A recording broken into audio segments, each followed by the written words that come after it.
I'm Aimie Pruitt. I'm Lisa Dumas. I teach Ayurveda and yoga. I teach yoga. I'm a yoga therapist in training, and I offer transformational coaching. But that's just part of the story.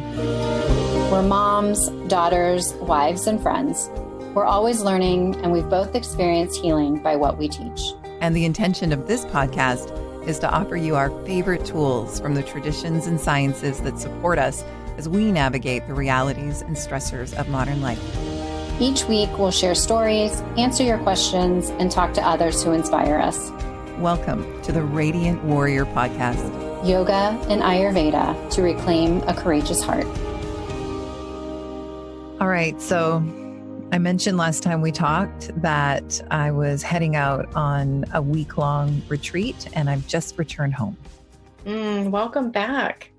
Thank you so much. And I want to acknowledge that saying that I just took time away from my family and my life to go away on a retreat, I completely acknowledge the privilege of that. And I also believe that those of us like you and I and so many other teachers who spend so much of their time offering workshops and offering retreats and classes and sessions as we do, it's actually imperative to be on the receiving end every once in a while.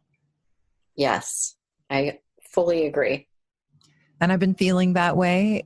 You and I have talked about this here maybe a few episodes ago. Both of us can relate with feeling that quality of overwhelm and burnout. And so it was my intention to rest and restore, but I did choose a retreat that wasn't just all about vacationing. The retreat was with quite a notable intimacy and relationship teacher. Her name is Mary Campbell, and she works under the umbrella of a company called Divining Beauty that she has founded. And a friend of mine suggested that I would enjoy the offerings of this retreat. And this retreat was really focused on sharing with women why and how we tend to feel as though we have to do it all. And how when we succumb to the intense busyness and the endless to-do lists, we can so easily fall into states of overwhelm and fall into states of exhaustion and apathy and just numbing out and overindulging and lack of motivation. And can you relate with me here? Absolutely. To all of it. I know. And we all could. You know, there was 14 of us from all over Canada and the US. And we were all struggling with feeling that way and struggling with different ways in which that affected our relationships. And Mary, who I'm going to share some of what I got from the retreat here with you on this podcast, but she has also offered to come and talk to us on a later podcast. So I'm very excited because her wisdom is very rich when it comes to all things sexuality, sensuality, divine, feminine, body acceptance, body love, reclaiming a renewed relationship with our bodies and sexuality. So there was a lot of good stuff and a lot of opportunities for us to go deep and continue this path of an examined life that you and I are on, you know? It sounds like an amazing offering that she has. It really, really was. It was in a beautiful place in Mexico. So that was amazing. And do you know, one of the unexpected treasures of where we were in Mexico, we were at this resort near the town of Sayulita. And this sounds a little bit funny. I mean, it was incredibly comfortable, but it was all open air and there wasn't any electricity in the casitas. Mm. And there also weren't any full-length mirrors. Nice. It was. And the other mirrors were a little bit murky and they were quite small. And our casitas were in the jungle. So there wasn't a lot of sunlight being able to make its way in. So you couldn't really see yourself very well. And honestly, for me, this was so relieving. And it was something that I didn't expect. Not being able to look at my body and then have judgments about my body in a bathing suit in February, that was not available to me. I was able to simply enjoy through my body the experience of being there. Using my senses, the sense of touch and sun on my skin and the incredible tastes of the cuisine in the area, and experience being with other women in that way. That was an unexpected piece of beauty about the time away. Do you think she chose that site specifically for that? I haven't even spoken to anybody else about that up until now. It just reminded me of something that I wanted to share that I thought was very interesting. There wasn't an opportunity to look at ourselves the way that I tend to. And, I watch myself do it. As I've mentioned, we're living this examined life, meaning that we are kind of watching what we're thinking and we're watching our beliefs. And you and I both know that the way that we think we quote unquote should look is just because it's so deep in our culture, the way a woman's body should look. But I'm certainly been questioning that for years and years, and I would prefer not to have any shoulds around that. But it's hard to overcome, So this was so helpful. Yeah, I mean, not having the opportunity to look in the mirror. I know, if I'm having a bad day, bad hair day, bad, all the negative self-talk that I could bring up around myself, especially in a group of women, in a beautiful place, I'm sure it would decrease all those opportunities. Yeah, it was such a relief. So much of it was a relief. And that's what I want to share with you here today.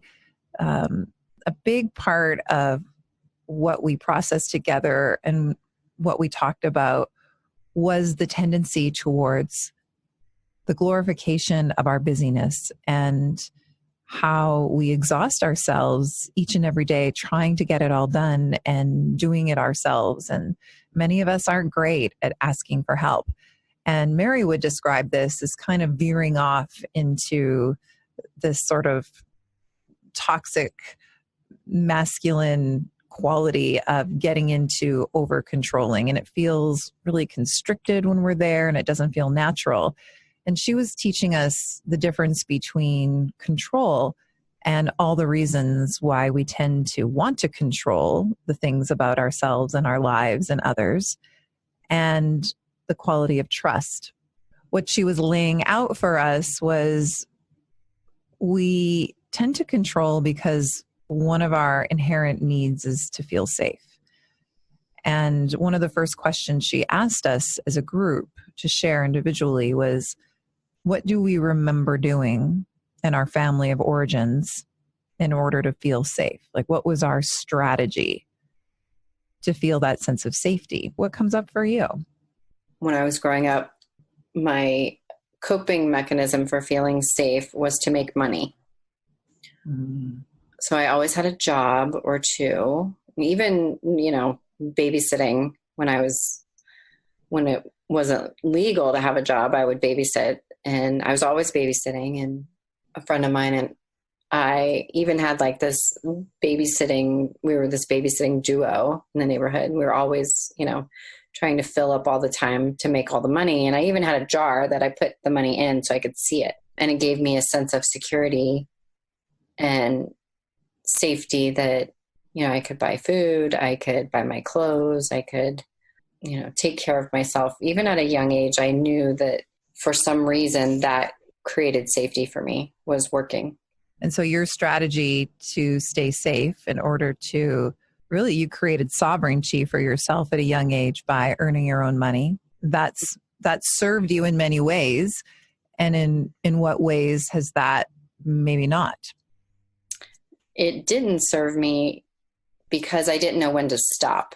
I didn't allow myself any downtime, and really downtime wasn't really encouraged in my family life. I went to school all day, and then I would work every evening until 9. And then I would come home and have chores, and then I would sleep.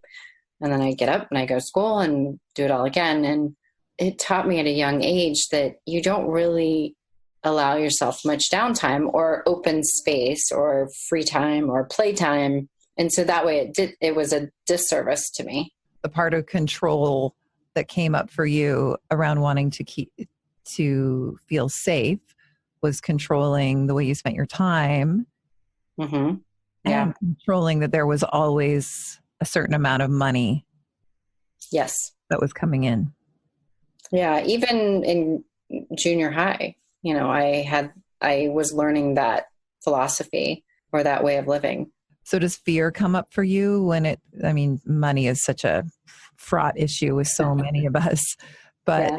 Is that something that you've been working on or struggling with? Yeah, it's been definitely a big work of my life around money, having enough. What is enough? Is there ever the opportunity to do less? Am I allowed to do less? Giving myself permission to do less has been a big work for me. Allowing myself to have unstructured time is a big deal that I've been working on. Well, I think you will love to hear this. So around the time that we were talking about our strategies when we were growing up to help us feel safe and how this contributes to the sense of control, all the things that we try to control to create this sense of safety, Mary hit us with this thought. And how would it feel to think this thought? I allow myself to feel safe in the unknown. That makes me anxious.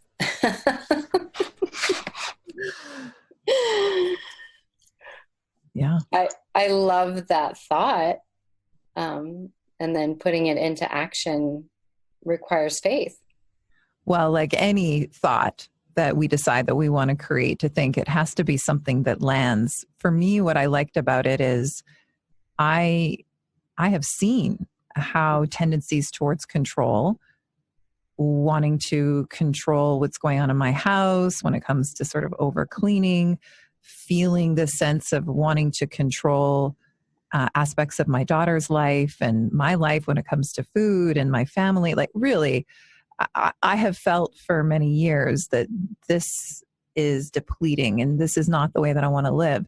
And so for a few years, one of my North Stars, one of my intentions has been to allow rather than to control. So when she was introducing this intention, allowing ourselves to feel safe in the unknown, allowing ourselves to feel safe in the mystery. It's something that I jotted down right away. It's something that I find pretty inspiring because not only does it include this word allow, which helps me a lot, but it has the element of trust, which I see as the opposite of control. And that would be a practice, right? That's absolutely not easy. And to share my strategy when I was growing up, what did I do in order to feel safe? And for me and my family, it was to try to be so good, like visibly successful, right? Like hit the home run, get the starring role, just kind of killing myself in order to achieve so that I would get that moment of acknowledgement. And then that's never going to last. That's never going to work forever because as we know, looking outside of ourselves for signs of our own worth is never going to be lasting. And so when that didn't work, my strategy was to just leave. Left home at 18 years old, left relationships, left cities, and eventually kind of left myself in many different ways. We've shared pretty openly here. That's how I see where I went with panic disorder and how I coped and numbed. Just eventually kind of just leaving myself. And so I love this idea of cultivating trust. And I'm not saying that that's easy, but I love that it is the opposite of control. Yeah, for somebody who has spent my whole life trying to control things, it sounds amazing to not have to do all that work and be so exhausted trying to control all the things that I don't have control over anyway.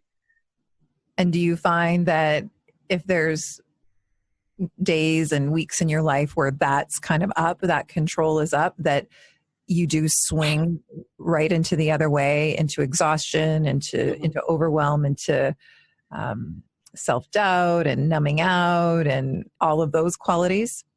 Yeah. When I fall into that trap, I try to be in charge of everything and try to control everything and manage everything. And it's so depleting pretty quickly.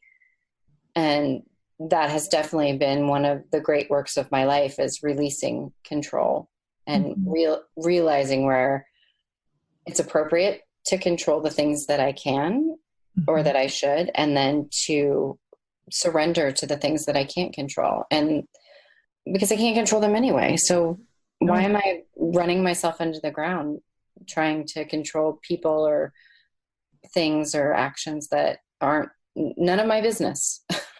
You know?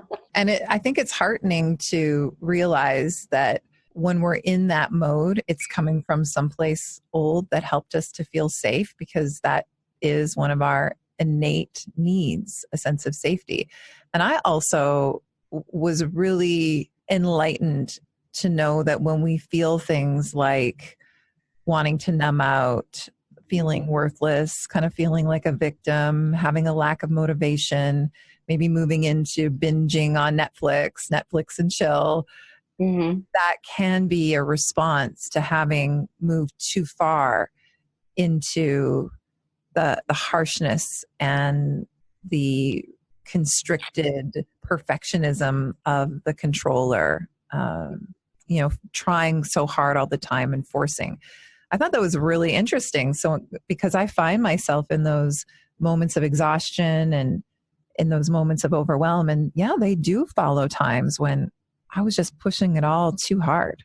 And some of it isn't even our responsibility or our right to control. Well, the truth is we can't control other people. We can't control what they do, what they say, what they think.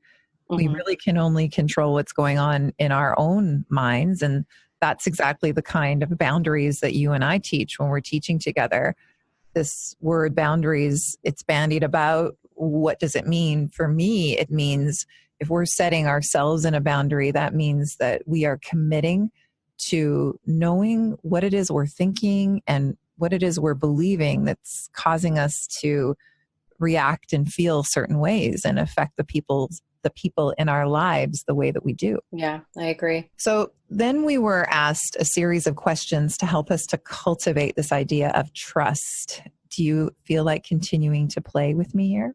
Sure, absolutely. So we were invited to sit in pairs, and Mary, I'll just repeat her name here because these questions come from her, intimacy and relationship teacher Mary Campbell, had us ask one another, where in your life do you not know the way? Where in my life do I not know the way?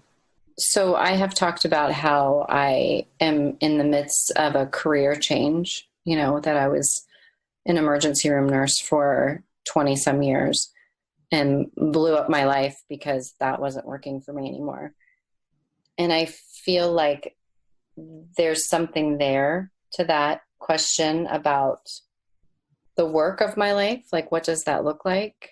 I had it all laid out of how my career, how I was going to make money was going to go until I retired. I walked away from that. I feel like I'm on this path of this second life, this new path of continuing to help people, but in a very different way. It's still evolving. And I really don't want to force that. I don't see how that looks like in a year or 5 years or 10 years. And I don't know that I want to control that. This is really hard for me to not plan and control and organize and plot out what my career path is going to look like for the next 30 years, because I had the first 60 years plotted out basically. So I don't know the way of how I'll make money. I have an idea, and it's changing all the time in a very beautiful, organic way. And I'm really trying to sit with that and let that happen and not be a control freak about it and force something then that is going to get me into trouble in the future. Does that make sense? Well, it's so beautiful that you've already shared that your strategy for feeling safe as you were growing up was collecting money, having money, storing money, making money, Mm-hmm. and how you just shared here that you don't know the way when it comes to how you'll make money in this new iteration of your career. So I want to thank you for that vulnerability. And this next question, I think, will be helpful and interesting and probably not easy. And it'll be a process too for both of us beyond just this conversation. What happens in your body, your mind, and in your heart if you allow yourself to stay and sit in that not knowing? When I sit in the not knowing, my initial reaction is discomfort. Mm-hmm. It feels uncomfortable because I want to take action and I want to plan and plot and speed things up and fast forward. And so initially it feels uncomfortable. And then it feels like I'm trusting myself, that I'm going to need to trust myself. I'm going to need to trust those around me. I'm going to need to trust that there is a plan for me and that I will be able to acknowledge what is right for me to be doing, and that I will have the courage to do those things that are right for me. One of my mantras that I've worked hard with around this is show me the way and give me the courage to take it. Show me the path and give me the courage to take it, because I can try to excavate the path and pave the path and drive on the path, and it's not the right path for me. I've been working that mantra, show me the path and give me the courage to take it, because I think I've also been shown opportunities in my life that may have been right for me, but because I didn't feel worthy, or I didn't feel who was I to do this, that maybe I didn't take those opportunities in the past. And so trusting that there is a path for me that I might not know about, and then also hoping and praying and working that I have the courage to take it as well. There's so much beauty in taking time with inquiry, with gentle and compassionate contemplation, because so often we're just operating on autopilot and tendencies towards control. We're just believing the thoughts that tell us we have to get it all done. It's more of a challenge to sit back and say, oh, but why? Mm-hmm. Mm-hmm. And then why? And then why some more, and get under the layers of why we're driving ourselves so hard and along the way missing so much beauty. And like you said, I think when we're forcing and trying and constricting, sometimes we are missing the messages and the signs and the guideposts that could be there if we actually slow down a little bit. Mm-hmm. And that's really hard for me when, I learned in junior high to make all the money, fill all the time, make more, do more, work more. This has been decades and decades and decades of conditioning that I am now unraveling. So it's not easy. It feels much better to slow things down, get off that train that I've been on for so long and actually see what's going on around me.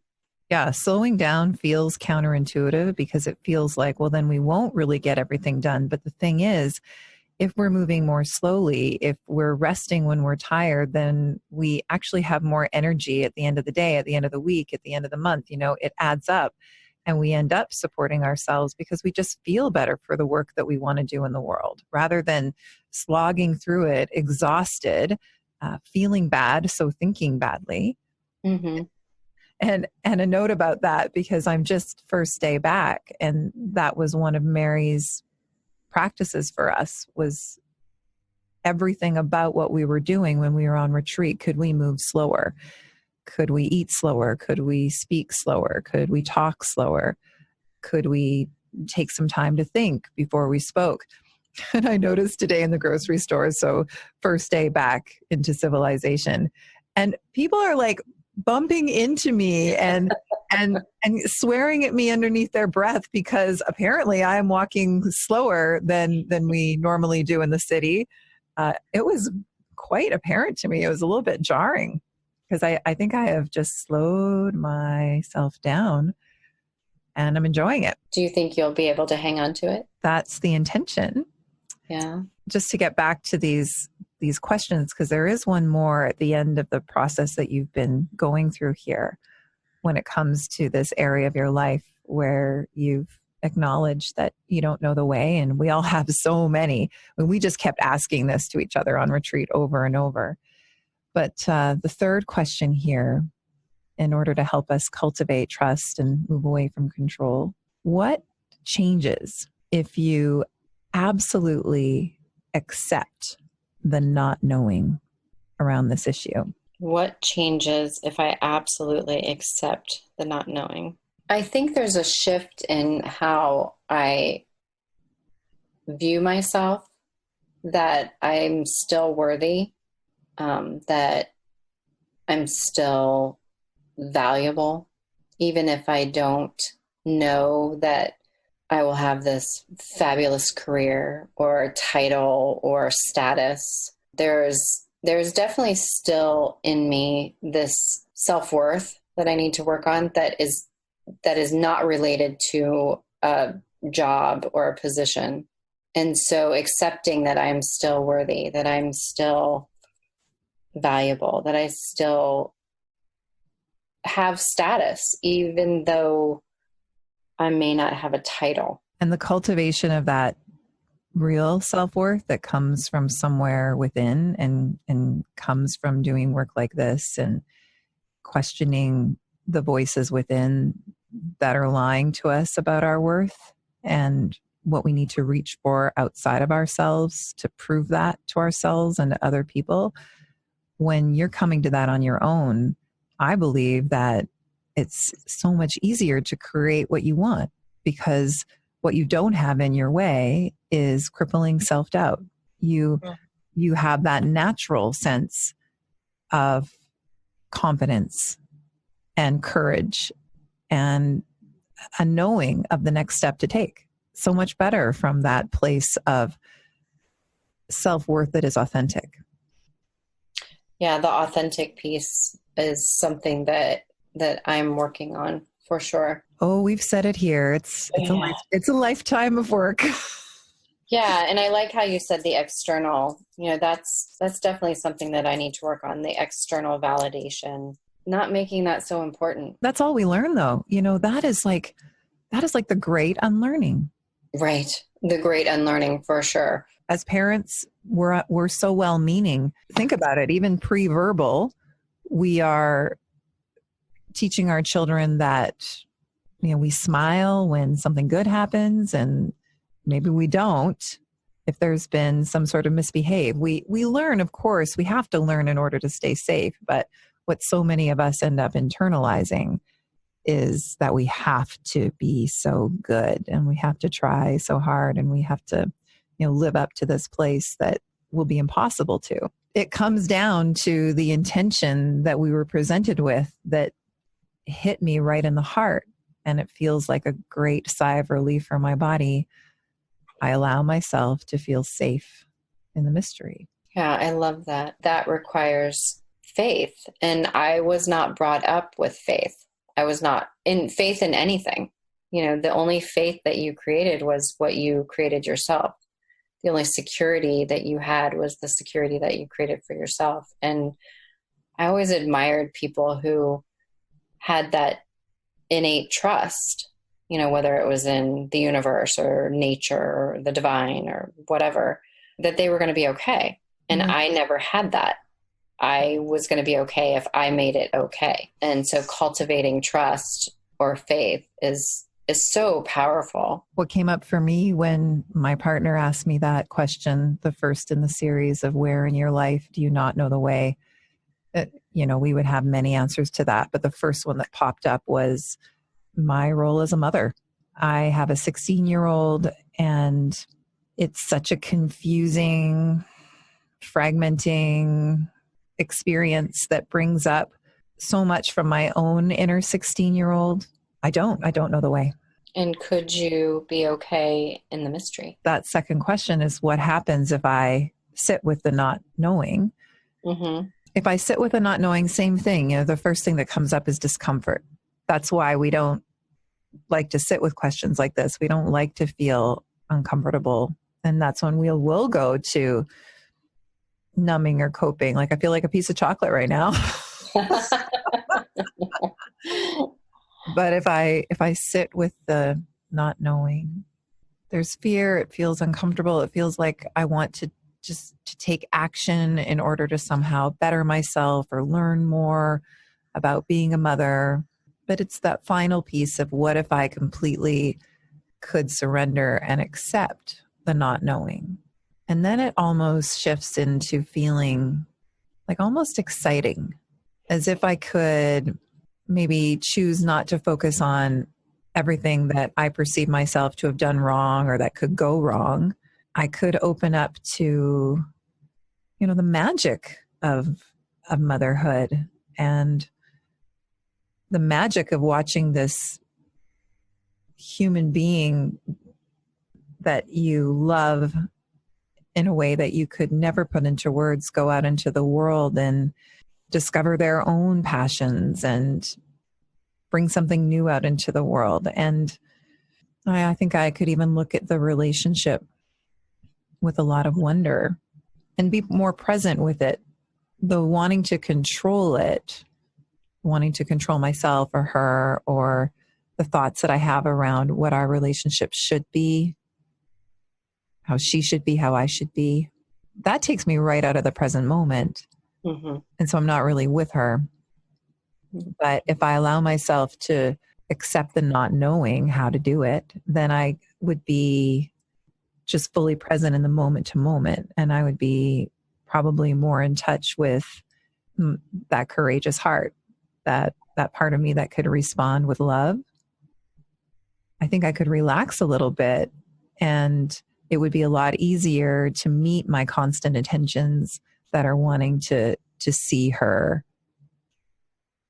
as her highest, right? To see her heart rather than see some of these habitual thoughts that I notice I have that I didn't even expect that I would have. I mean, it's so quick. My daughters are 27 and 29 now. It literally is a blink of an eye that they are the age that they are now. And I can remember wanting to know how it was all going to turn out, that they turned out okay, and worrying and planning and plotting and controlling, their behaviors, and then missing what was right in front of me because I was so fixated on the outcome or the future. Or really, time goes by so fast when they're growing up. To have that opportunity, the work that you're doing around motherhood is such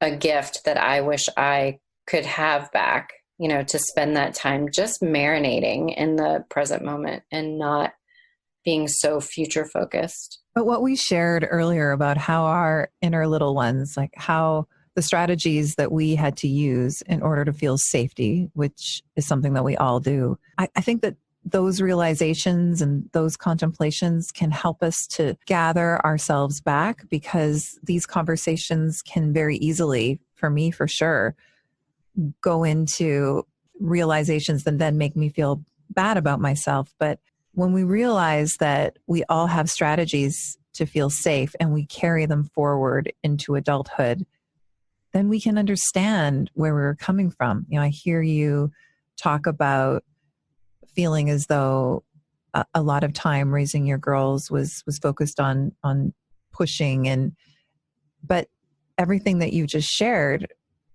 your deepest beliefs around safety was to work as hard as you could, all as much as you could. Mm-hmm. So Yeah. does that make you feel like you can put your hand on your heart and you can say, of course I was feeling that way because that is how I learned to feel safe? Oh yeah. I do have a lot of compassion around my actions because I felt that's what I knew at the time. Yeah. And I was trying to do all the right things. And that's how I thought you were a good caregiver and a good person and a good mother. And that was where my motivation was coming from. So I do have a lot of compassion for my younger self that I did the things that I did. And I can clearly see why I did the things that I did. And I just wish I could go back and tell her, you don't have to try so hard. You don't have to work so hard, and you will still be a good person and a good mother and a, good daughter and a good provider and caregiver without burning the candle at both ends and burning yourself out so quickly. And you can, you know that Mm-hmm. that Yeah. is something that I'm just offering out to anybody who has times in their life where they look back and there's some wishing that it was different or that we had made a different choice or said something different or acted in a different way. There is always that opportunity to close our eyes and revisit ourselves and speak to ourselves more kindly and kind of gather that aspect back in. In fact, it's not easy at all, but it's my favorite practice for when the emotion of guilt comes calling, because you are so correct. What you just said is it. We're only doing as well as we can with the tools we have, with the information we have at the time. Mm-hmm. And I have a, a lot of baggage in my past where if I go back, I'll wince with those feelings of shame and guilt. And it's definitely a practice to remember that I can't judge myself with the information I have now. I have to go back and say, okay, well, what were my motivations? What was I seeking? What did I know? And the thing is, if we answer those questions honestly, usually we were looking for acceptance and love. And we Yeah. were likely using strategies that we learned at a really young age. I know for myself, I didn't know any better and doing what I thought was right and what was best. And we only know what we know at the time, like you said. Mm-hmm, mm-hmm. So this idea of controlling versus its opposite, which is choosing to trust. How does Ayurveda see trust versus control? So Ayurveda looks at trust versus control from the koshas. We have these sheaths or bodies. We have our body, that we can feel, our food body, and we have our mind body. Our in between there, we have our pranayama body, our breath body. And Ayurveda looks at the koshas that fear comes from the manomaya kosha, the mind. Fear is a construct of the mind. And trust is a construct of the heart. And so moving into that bliss body, all the things that move us into the bliss body to move us away from fear, move us out of the mind and into the heart. So like you so beautifully said, slowing down and intentionally, it sounds like you had the opportunity on retreat to practice that in absolutely everything you were doing, speaking, thinking, eating, walking. Ayurveda would also say that is moving you out of the mind and into the heart. So moving away from fear, moving towards trust. All the things that move us out of the mind and into the heart are ways that Ayurveda would say move us from fear to trust. So slowing down. Mm-hmm. Slowing down, meditation, rest, sleep, restoration, nurturing ourselves, whether that's through deep self-care practices or daily practices that Ayurveda has, whether it's a morning practice or an evening practice, lots of time in Shavasana. Mm-hmm. Ways to move out of the mind and into the heart, all the different ways that you could possibly think of. Cooking for yourself might be a way, nourishing yourself on all levels. And it doesn't have to take a big span of time. Even just today, it's my first day back. And so I had a lot of work to complete, a lot of emails to respond to. And I started to feel depleted. I started to feel exhausted. And instead of pushing through like I would do and then move into resentment, move into overwhelm, I didn't have a long time to take, but I knew I needed to do something different. So I just went for a very short walk, breathed in the air, looked at some nature, looked at the trees, gave myself a chance to completely clear my mind. And when I came back in, I felt so renewed, and it felt like a pleasure to get back to what I was doing rather than a force. Mm-hmm.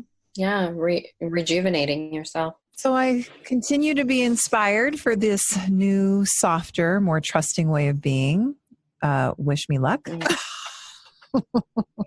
Well, it sounds like you had an amazing teacher and opportunities to practice that intensely for a week. So I firmly believe that parts of it will stick. And I wish this for both of us, and we'll just continue the journey together, allowing ourselves to feel safe in the mystery. Trust over control. Faith over fear. Love it. And love you. All right. I love you too. Thank you for listening to the Radiant Warrior podcast. If you found it valuable, please leave us a positive review to help others find it.